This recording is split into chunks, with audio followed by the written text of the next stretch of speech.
जग लागे सुन्ना रे नहीं भावे मोला सोना चांदी महल अटारी। धनी बिना जग लागे सुन्ना रे नहीं भावे मोला सोना चांदी महल अटारी।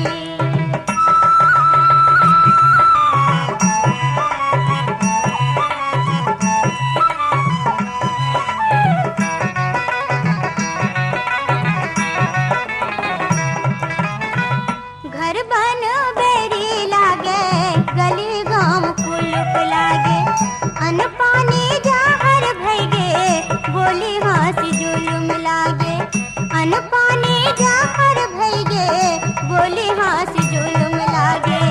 तन मन माला थावे गुन्ना रे नहीं बाँचे चोला धद कछ छतिया मागी।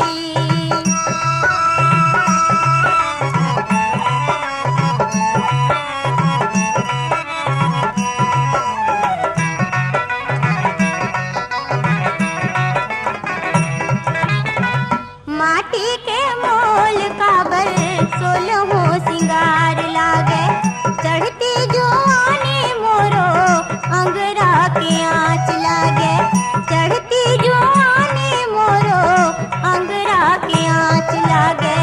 पीरा होवे छिन छिन नावा जुन्ना रे नहीं बाँचे चोला धड कच छतिया मागी।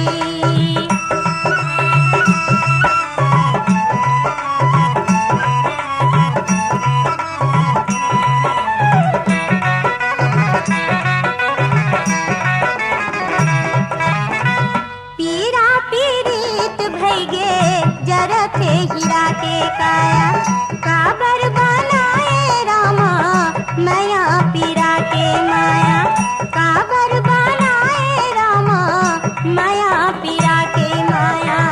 अधरे माँ जिंदगी भई